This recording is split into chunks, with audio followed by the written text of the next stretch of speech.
예, 우리가 한해꽃춤 페스티벌의 동영상을 봤습니다만은 한해꽃춤이 지역 자원으로 변화를 하게 됩니다.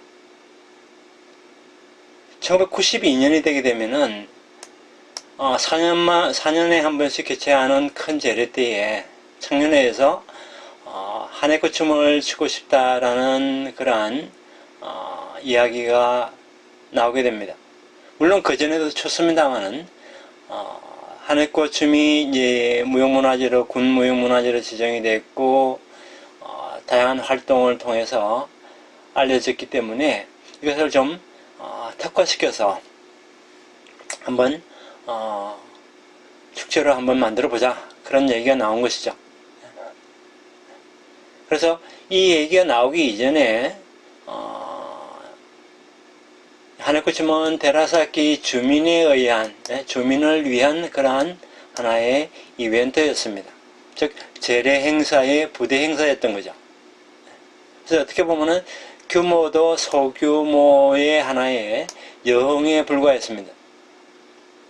그런데 무형문화재가 되고 대외적으로 알려지게 되고 전국대회도 나가게 되고 하면서 점차 규모가 확대되게 됩니다. 그래서 이 축제를 하려고 하면은, 페스티벌을 펼치려고 그러면은 돈이 필요하기 때문에 기금 조성을 위해서 그 당시 전화카드를 판매를 해서 기금으로 마련을 했습니다. 그러다가 좋은 기회가 찾아오게 됩니다.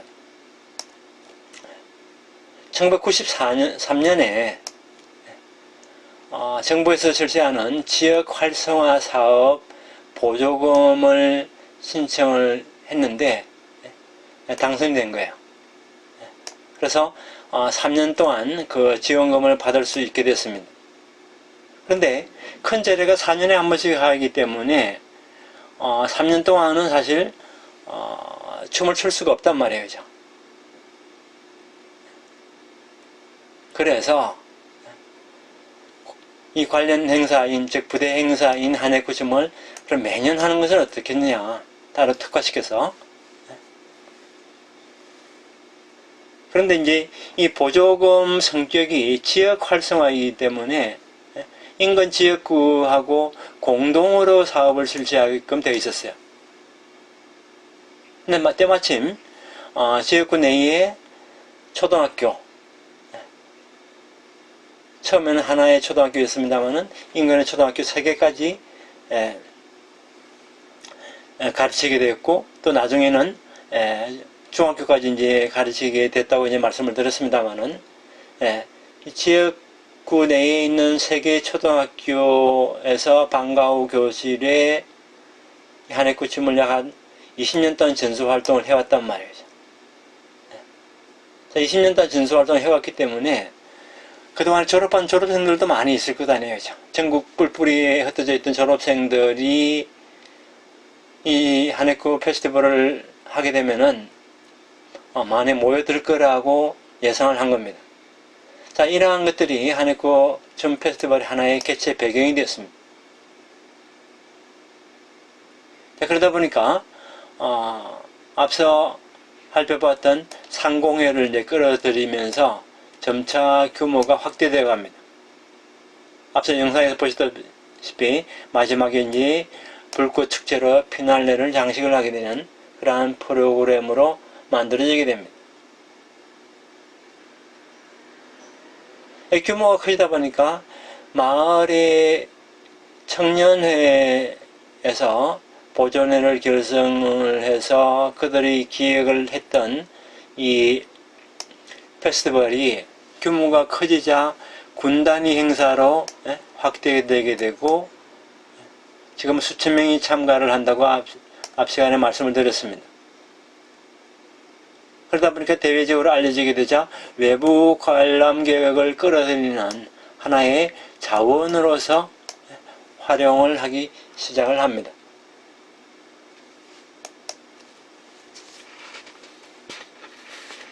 이런 참가자 수가 증가하게 된 배경은 앞서 말씀을 드렸습니다만은 초등학교에서의 이 전수활동이 20년 정도 이어져 왔다는 거. 그 다음에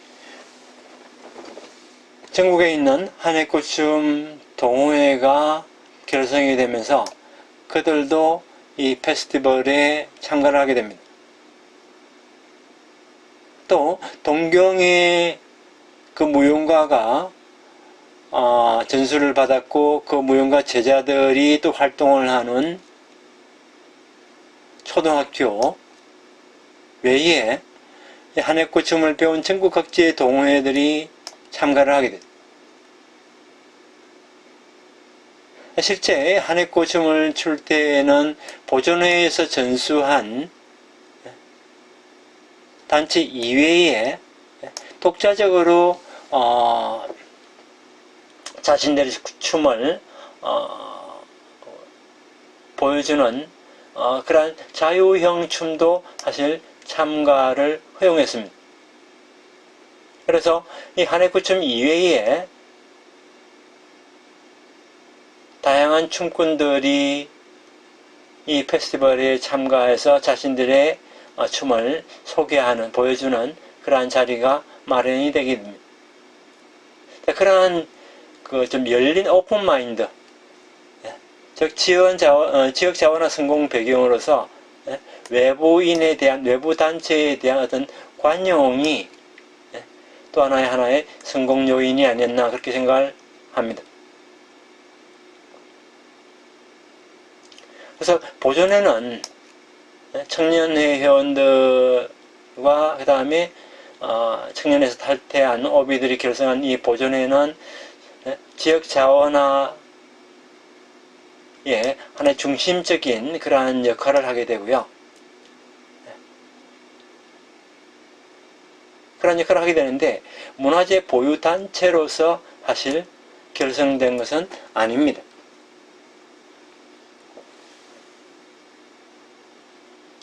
좀 더 구체적으로 살펴보게 되면 1967년에 보존회가 결성이 됐다고 말씀을 드렸는데 청년대회 참가 지원을 위한 청년회 졸업생들, 오비들이 조직한 단체였단 말이에요.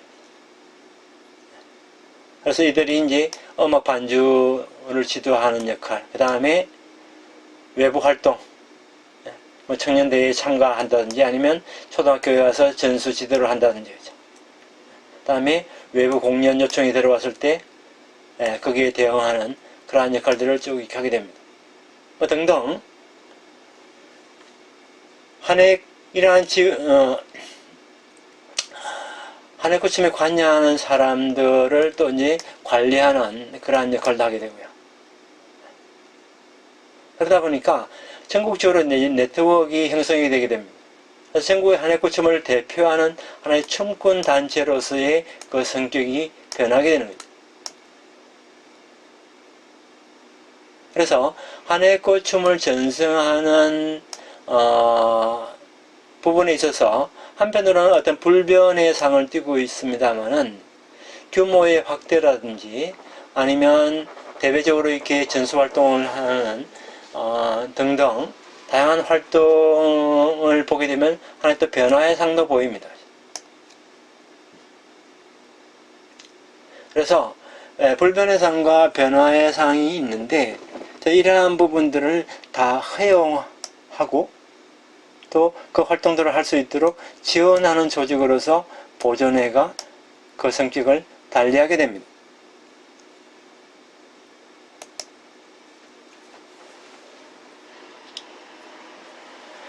자, 무형문화재로 지정되기 이전인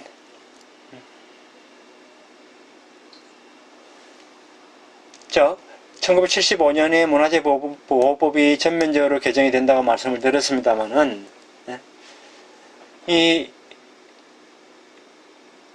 시기에는 보유단체로서 결성된 민속예능보존회는 예능 보유자와 그 다음에 뭐 무용수 아니면 춤추는 사람 아니면 음악 반주하는 사람만으로 사실 구성되었습니다. 그런데 그러다 보니까 보존회는 그러한 조직이라는 인식에서 75년 이후에는 무형민속문화재로 바뀌었다고 말씀을 드렸죠. 이 지정제도 발족 이후에 이후에도 보유자에 의해서 조직되는 경우가 사실 많았습니다. 하나의 꽃춤의 경우 이 테라사키 보존의 한 특색을 살펴보게 되면은 보존의 회원 외에 하나의 꽃춤 페스티벌에서 봤듯이 축제 참가자 수치명을 관리한다는 것, 그 다음에 페스티벌에서 우승한 팀에게 보존의 멤버로서 하네코춤 이름으로 공연을 할 수 있도록 기회를 제공하는 겁니다. 또 하나는 뭐냐면은 모든 하네코 춤꾼이 하네코 춤 전승자가 될 수 있다는 겁니다. 자, 이 점은 국가무형문화재와는 엄청나게 다른 점이다. 그죠? 또 하네코 춤의 전개와 관련해서 보존회가 만든 하나의 인적 네트워크가 엄청나게 커졌고 활발해졌고, 그 다음에 전국 단위로 이것이 전개가 되고 있다는 점이 하나의 좀 특색이 아닐까 생각을 합니다. 자, 그럼 무형문화유산을 둘러싼 공동체입니다.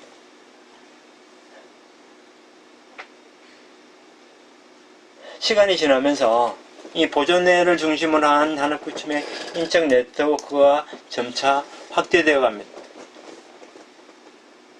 그런데 확대되어 가는데 그 규모가 확대되어 가도 상당히 자율적으로 재생산되는 그러한 시스템으로 이어져 갑니다. 그러한 부분은 앞서 말씀드렸던 외부인들에 대한 어떤 관용성, 그 다음에 그런 관용성이 영향을 미쳤는지도 모르겠습니다. 한편 지정문화재가 된 민속예능 전성 지역에서는, 즉 다른 지역에서는 어떻게 하면 지정문화재 예능을 적절하게 전승할 것인가에 대해서 많이 노력하고 있고 또 고민을 하고 있습니다. 여기서 적절하게 라고 하는 표현은 무슨 말이냐면은 문화재 보존의 관점에서 한층 지정 당시의 모습을 그대로 유지한다는 얘기죠. 아니면 그 이전의 본래 모습 그대로 전승하려고 하는 사고방식입니다.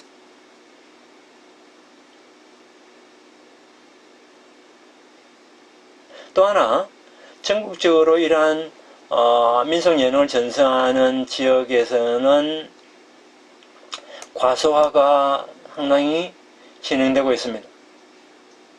초고령화 사회로 일본도 접어들었고 또 출산율 저하로 인해서 초소자화 현상이 나타나고 있습니다.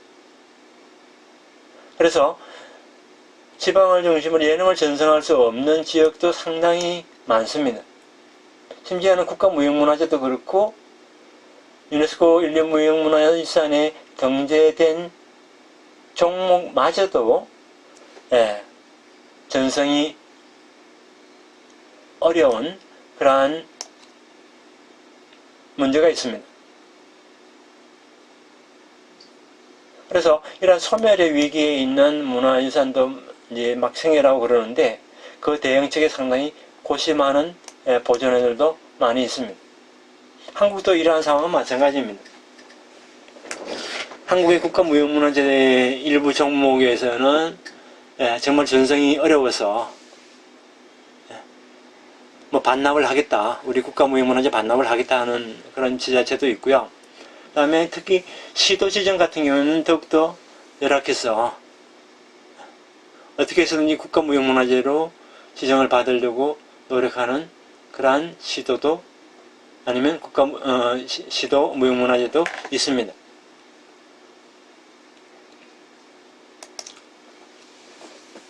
자, 이러한 현상이 일어날 것을 미리 예견을 했는지는 모르겠습니다만은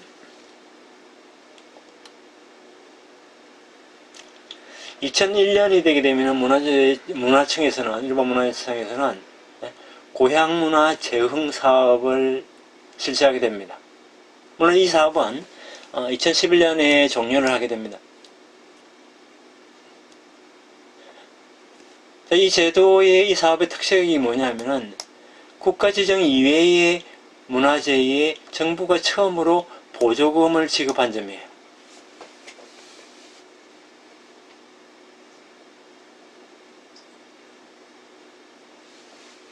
특히 지자체, 시도 지정으로 되어 있는 민속문화재 같은 경우에는 일본에서는 전혀 보조금을 지급하지 않았습니다.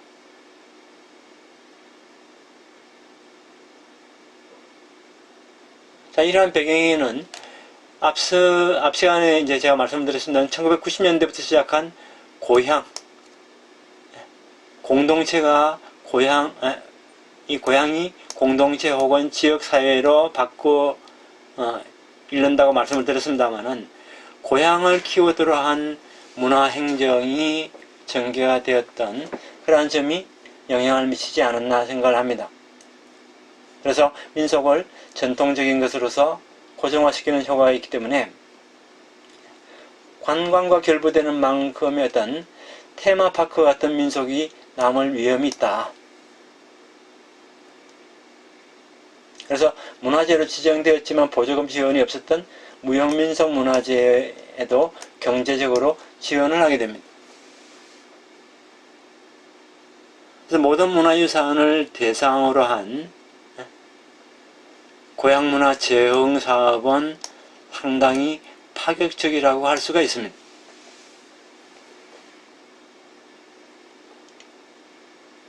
앞서 이 고향과 전통을 동일시하는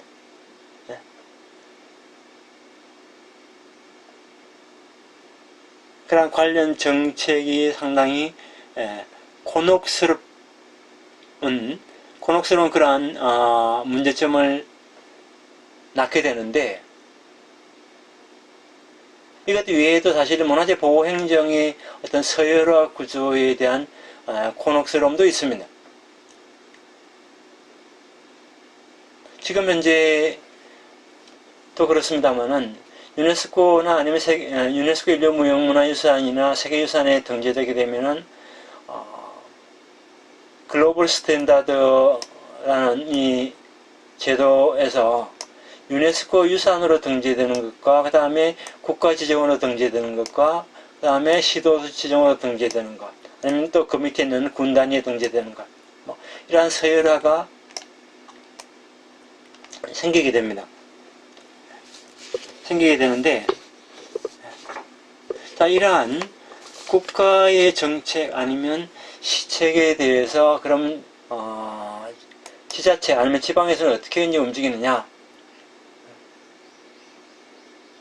지금까지 이제 다양한 보호 행정을 전개해 왔습니다만은 그런 담당자들이 축적해온 경험을 존중을 하면서 무형민속 문화재의 어떤 상황에 대응해서 유연한 사업 운영을 실시하도록 하게 됩니다. 근데 이 유연하게 대응하려고 할 때에 그때에 사실 어떤 쿠션 역할을 할 수 있는 매개자가 필요하게 되는데, 그 매개자가 즉 문화재 관계자라고 할 수가 있습니다.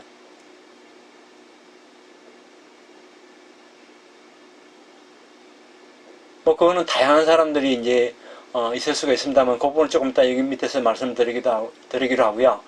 이 문화재 관계자, 지금까지 문화재로서 의식하지 않았던 어떤 행사라든지 예능을 문화재로 다시 인식을 하게 되고 아니면 파악을 해서 그 보호 정책을 세우는 계기를 조성하는 사람들이 있습니다. 기존에는 연구자들이 연구한 어떤 보고서를 토대로 일본에서는 문화재를 지정해온 경우가 상당히 많이 있습니다.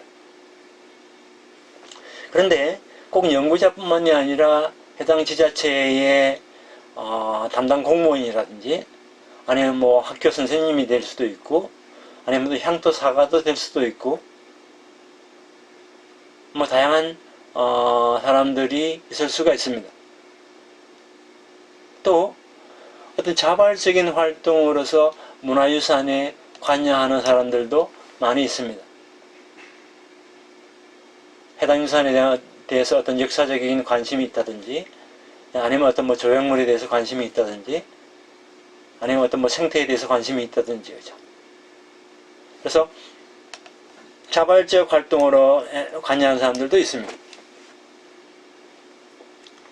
그래서 문화재로 지정하는 것이 본업이 아니라 자발적으로 활동하는 사람들, 자발적으로 문화유산을 보호하려는 사람들, 네. 그 다음에 특정 지역 문화유산에 관여하면서 보존, 개성, 아니면 그 전개활동에 관여하는 사람들, 이러한 사람들을 문화재 공동체라 저자는 부르고 있습니다.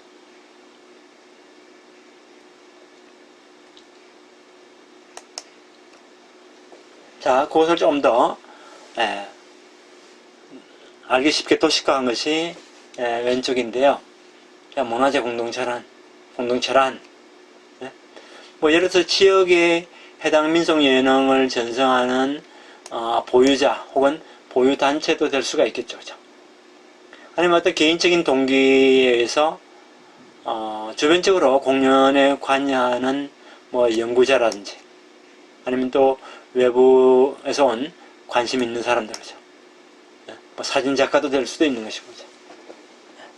그 다음에 이런 문화재와 관련하는 뭐 행정 현장이라든지 아니면 그 주변 문화재 행정을 지원하는 시스템에 관여하는 사람들, 뭐 문화재 담당 공무원이 될 수도 있습니다. 그죠? 아니면 앞 시간에 말씀을 드렸듯이 문화재위원회 위원이 될 수도 있습니다. 이러한 매개자적인 역할을 하는 사람들, 이러한 확장성을 띤 공동체가 일본의 독특한 문화재 보호법에 의거해서 문화재 행정과 함께 다양한 형태로 문화유산을 발견하고 또 때로는 보존하고 활용에 관여하고 있더라.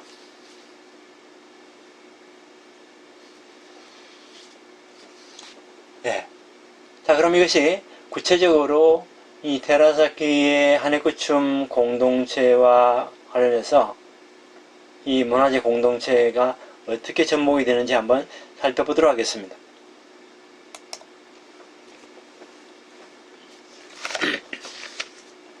(2003년이) 되게 되면은 하네쿠춤이 군 단위의 무형문화재에서 도 단위 무형문화재로 지정을 받게 됩니다.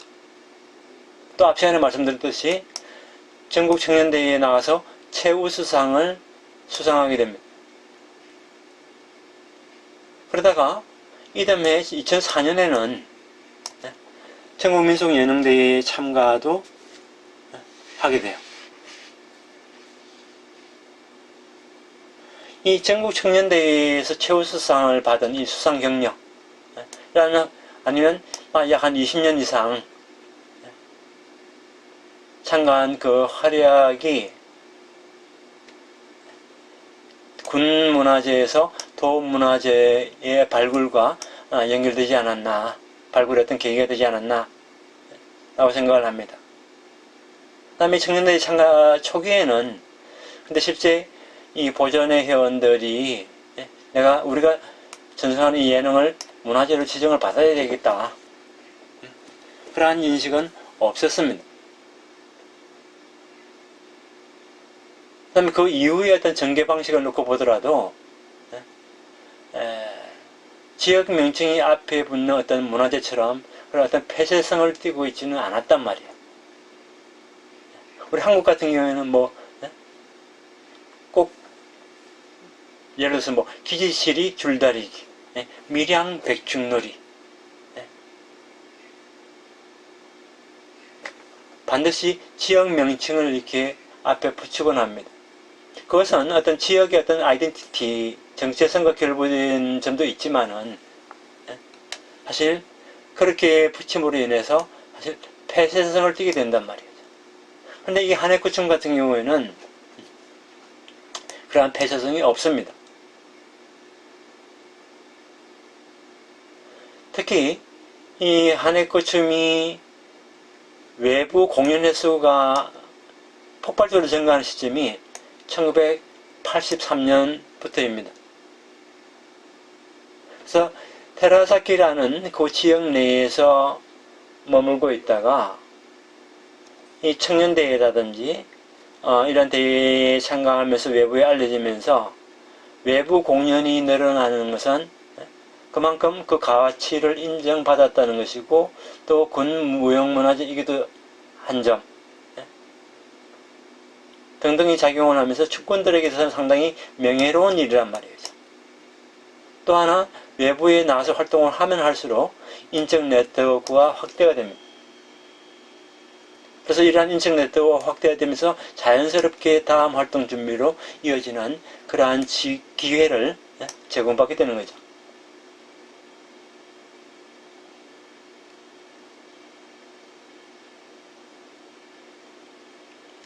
민속문화재의 보호 방식과 관련해서 문화재청 관계자들이 말하는 어떤 관광진흥의 적절한 관여는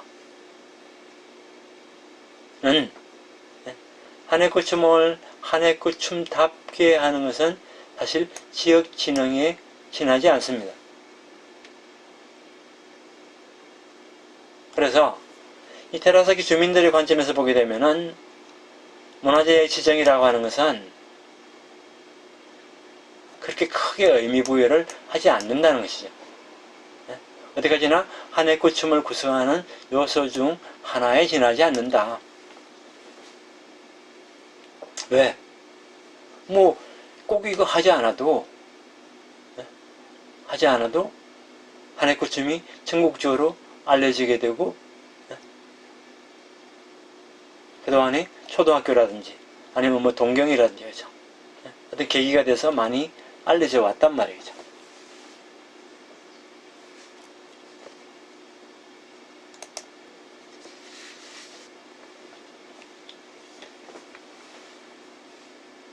그래서 우리가 문화재 공동체라는 개념을 여기에 적용을 시켰을 때 기존의 문화재 관련 행정 공무원 담당자 및 보호단체를 중심으로 했던 시기와 그 다음에 외부 동호회 아니면 뭐 단체도 되고 뭐 개인도 되겠습니다만은 동호회가 참가한 시기를 우리가 비교를 하게 되면은 2000년대 이후에 이 테라사키 한해구춤 같은 경우는 한층 확대가 되게 됩니다.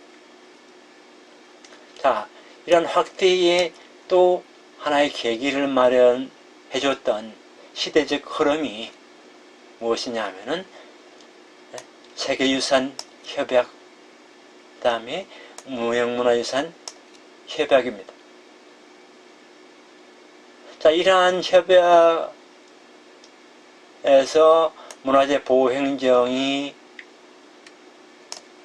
영향을 받게 되면은 이것이 테라사키 한해구춤에도 영향을 미치게 되는 겁니다. 자, 그러한 대표적인 사례가 앞서 살펴보았던 고향문화 재형사업이 전형적인 사례입니다.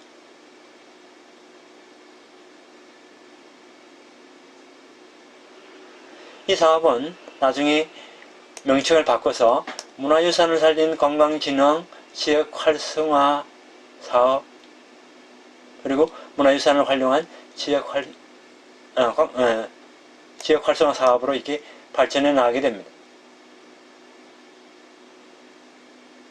한해구춤의 사례는 아닙니다만은 명치시대의 산업혁명유산 같은 경우에 다양한 지역에 있는 산업혁명유산을 하나로 묶었습니다.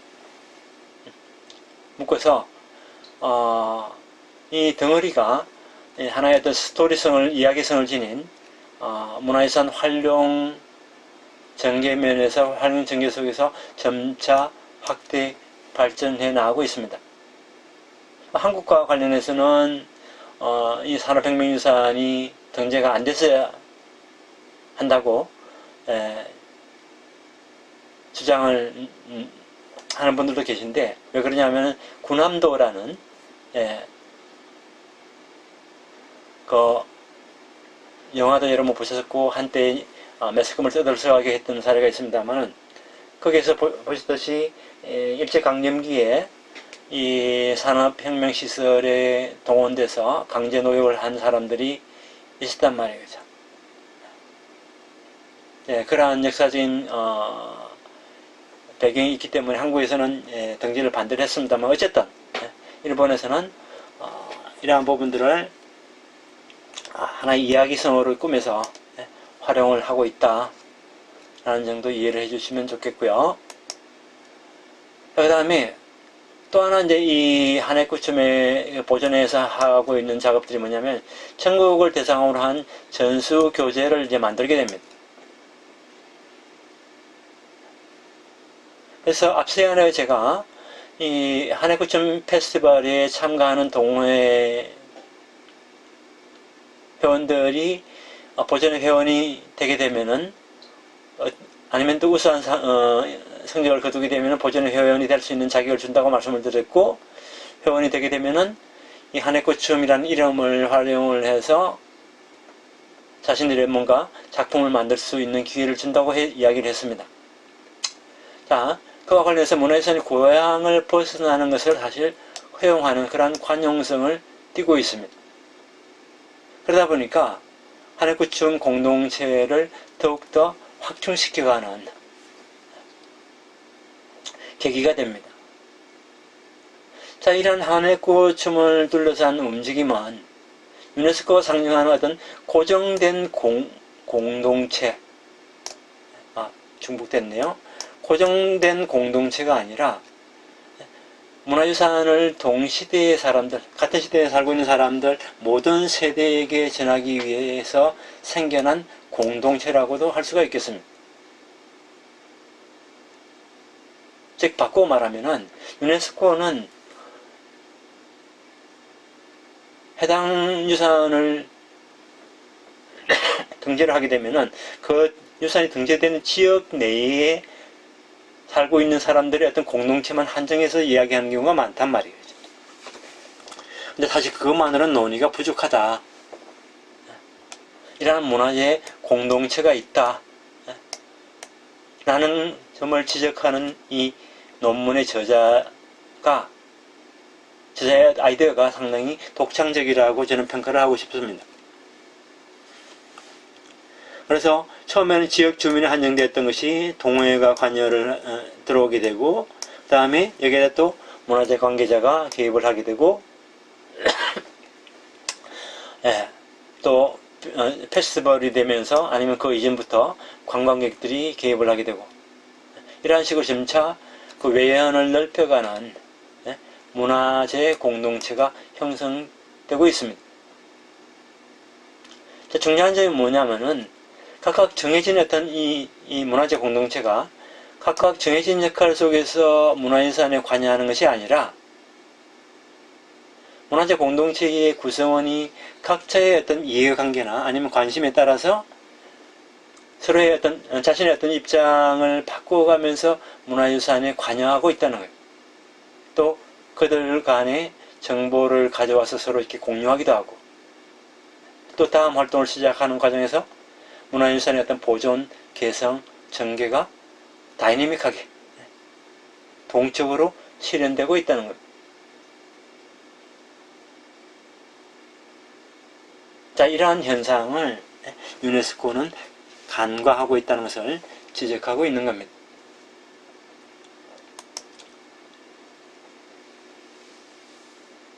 그래서 문화재 공동체는 다양한 사람들이 다양한 형태로 자발적으로 관여함으로써 형성이 됩니다. 일본 문화재보호법 제4조에는 일반 국민은 정부 및 지방 공동단체가 이 법률의 목적을 달성하기 위하여 실시하는 조치에 성실하게 협력해야 한다는 규정이 있습니다. 그래서 어떤 이념과 이제 결부되어 있는데요. 한국도 유사합니다. 한국의 문화재보호법 제4조 사항을 한번 보게 되면은 국민은 문화재의 보존 관리를 위하여 국가와 지자체의 시책에 적극 협조해야 한다. 성실하게 협력하는 것하고 적극 협조해야 한다. 문구만 약간 다를 뿐이다. 그죠? 자, 문화유산 보호를 우리가 생각할 경우에 그것을 직접 담당하는 사람, 담당 공무원이 될 수도 있고 보유자도 될 수도 있겠습니다만 사람과 제도에 주목하기가 우리가 쉽습니다. 그런데 실제 그런 게 아니라 그것뿐만 아니라 우리가 좀 더 시선을 돌려서 봐야 할 게 뭐냐라고 주장하는 것이 문화유산을 둘러싼 공동체의 존재 양상에 주목할 필요가 있다.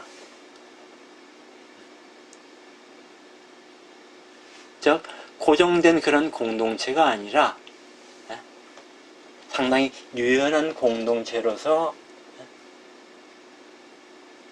공동체가 바뀌어가더라.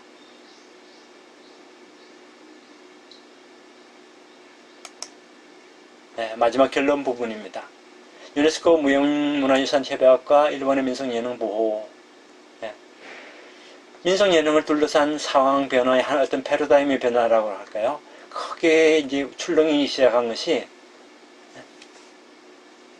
1990년대부터입니다. 고향이라는 개념이 전면에 등장하면서부터입니다. 여기서 사실 앞 시간에 말씀을 드렸습니다만은 무형문화유산 협약을 준비하는 그 시기와 맞물려 있더라 이겁니다. 일본에서는 문화청을 중심으로 한 문화재 보호 현장에서 보존보다는 활용에 역점을 두는 흐름이 생기기 시작한 것도 1990년대부터입니다. 그래서 문화재 공동체 구성원들이 제도의 안팎에서 관여함으로써 문화유산 개성에 어떤 커다란 힘이 되고 있습니다. 한국은 어떨까요? 아직까지도 조금 이렇게 물론 해당 문화재에 따라서 좀 온도차는 많이 있습니다만은 제가 이렇게 보기에는 아직도 좀 폐쇄적인 그러한 느낌이 강합니다. 물론 저희 민속학 학생들이 있을 때 해마다 여름방학이 되면은 지역의 그 문화재 보존에 찾아가서 다양한 기예능을 배우곤 합니다만은 배우면 그걸로 끝나는 경우가 상당히 많은 것 같아요. 배우고 온 학생들이 지속적으로 그들과의 어떤 보존의 관계를 이어가는 경우는 많이 찾아볼 수가 없었습니다. 그건 그렇고요. 문화유산 보호 정책과 관련해서 어떤 제도적인 측면, 그 다음에 정책 위반 과정과 우리가 과정에 사실 주목하기 쉽습니다. 그런데 공동체에 의한 문화유산 보호 실천은 문화유산을 둘러싼 다양한 시점과 다양한 방향의 보존 활용을 포괄한 움직임으로 우리가 볼 수가 있다는 것입니다.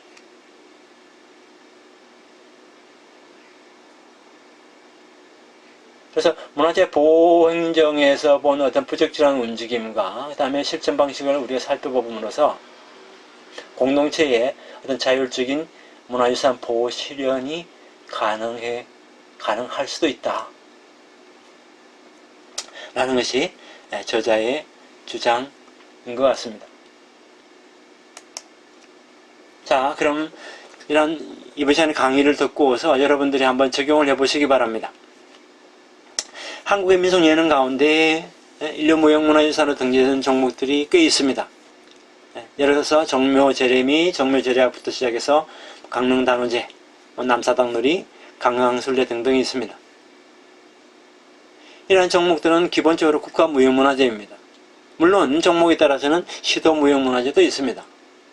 그렇다면은 국가무형문화재로 지정되기까지 어떠한 과정을 경험했고 또 그것이 유산으로 등재가 되었는지 또 오늘날의 모습으로 변화했는지 여러분들 나름대로의 관점에서 한번 다른 사례와 비교 분석해서 살펴보면 좋겠습니다. 그러면 기존에 논의하지 않았던 어떤 아이디어의 원석을 여러분들이 다이아몬드 같은 원석을 발견할 수도 있을 겁니다. 자, 이번 강의에서 다루었던 민속예능과 관련해서 아니면 전국 민속예술경연대회와 관련해서 여러분들이 한번 읽어보면 도움이 될 논문을 소개하도록 하겠습니다. 남건호 선생님의 민속의 문화재화와 관광화 2006년도에 나왔는데요. 이 강릉단호 제2의 포클로리즘, 지금 유산과 관련해서는 조금 거리가 멉니다만은 강릉단호제가 어떻게 전국민속예술경연대회에 출전하게 되고 그 다음에 그것이 또 어떻게 국가무형문화재가 되고 또 그것이 어떻게 인류무형문화재에 등재됐는지 그 일련의 과정을 폴클로리즘이라는 관점에서 살펴본 겁니다. 이성수가 있네요. 민속 원형의 창출과 제도화, 부제로 밀양백중놀이를 중심으로 이 논문은 뭐냐 하면은 밀양백중놀이가 유구한 역사와 함께 변함없이 전성해온 것이 아니라 특정한 시기에 만들어졌다, 창출됐다 하는 얘기를 하는 논문입니다. 그 과정에서 도 경연대회 그 다음에 전국민속예술경연대회에 참가해서 우수한 성적을 거둠으로 인해서 문화재가 되고 하는 그런 일련의 과정을 살펴보면서 이 밀양백중놀이라는 것이 어떻게 변화하면서 그렇게 됐는지를 살펴본 논문입니다. 그 다음에 정수진 선생님의 논문은 한국민속예술축제 과연 무형문화재의 산실인가? 이 전신이 전국민속예술경연대회라고 말씀드렸습니다만은 이 경연대회에서 우수한 성적을 거둔 종목들 가운데 국가무형문화재로 혹은 시도무형문화재로 지정된 사례들이 꽤 많습니다. 근데 반드시 이 축제를 통해서 이 대회를 통해서 다들 무형문화재가 지정이 됐느냐? 그렇지는 않다 라는 논의를 한 논문입니다. 그래서 한번 쭉 읽어보시기를 바랍니다. 다음 강의 주제는 유적을 둘러싼 공동체의 생성, 부제로 남미 페루의 사례입니다. 페루 고산지대의 사례를 통해서 한번 살펴보도록 하겠습니다. 자, 그러면 이번 시간 강의는 마치도록 하겠습니다.